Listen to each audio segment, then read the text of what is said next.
Right, this is just to show you, if you get a check engine light up on a XF 2.2 Jaguar and you have it diagnosed with a diagnostic tool, if it shows up exhaust gas recirculation cooler bypass control circuit, I'll just show you exactly what it is, and if it turns out to be the problem we've had on 3 cars this year, then it's a cheap fix. We'd better show you a cheap fix. Right, first of all we will remove the engine cover, which is simple popping it off. Put that to one side. Then this is the actual valve that you can see.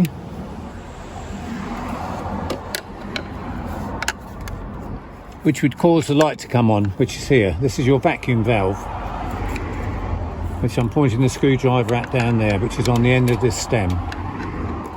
This is your vacuum valve. Now, you could lose vacuum, which would cause that to come on. It won't be anything to do with your manifold down below. That's fine. It could be your vacuum, it could be the electrical switch or circuit, or we've found on 3 of these cars it's actually this lever here, and I'll just show you what happens with that. I'm just going to flick this switch, this ball joint off. You can get a special tool for it, but I'm going to use a couple of screwdrivers. Don't lever it on this stem, because that looks like it's made out of plastic and you'll probably break it. So if you just lever it on this edge bit,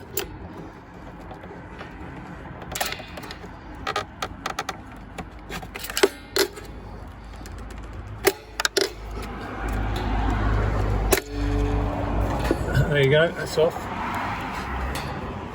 Now what happens is here you have an encapsulated spring on the bottom of this lever.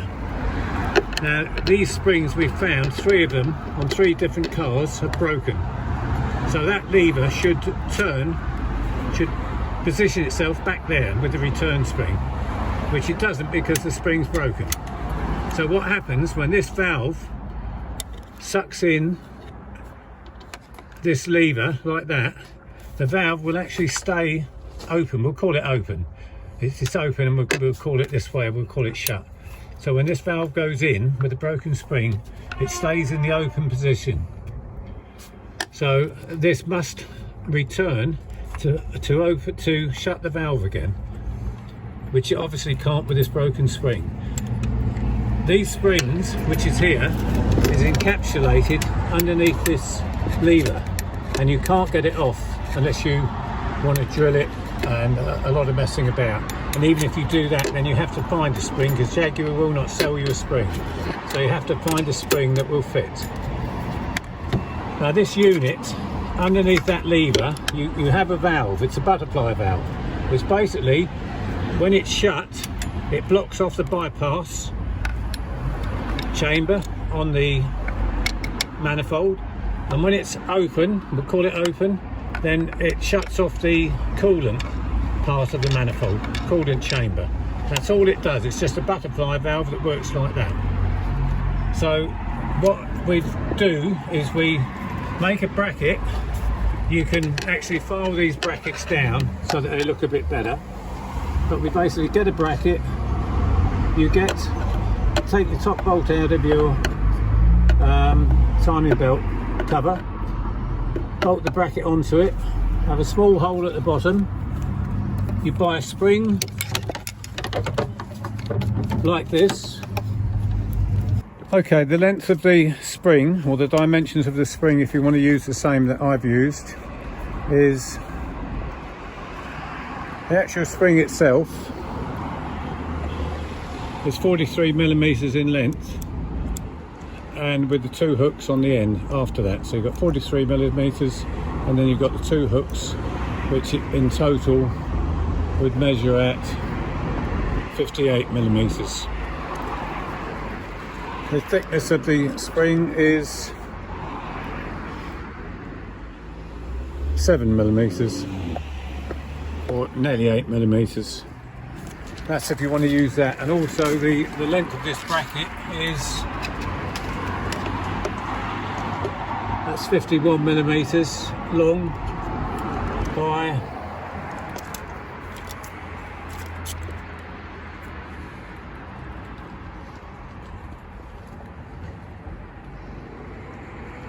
about 23 wide.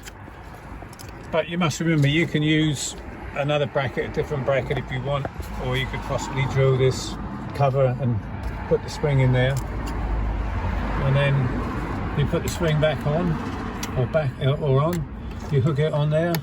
That works perfect, as you can see. The spring backwards and forwards. The easiest way to put the ball joint back on is just get a pair of mole grips, open them up enough, and just pop them down, and that pops that back on. So that works. If you were to replace this at Jaguars, you can't buy this piece of the manifold on its own. They will only sell you that piece and the coolant manifold as well, which is £400 plus. Used car parts charge you anything. The last time we got quoted for a manifold was 485 pounds, which is madness. So that will get you out of trouble. It'll put your light out on the dash, it will work perfectly okay on the car, and that will cost you approximately £1 to repair it, maybe less. Thanks for watching.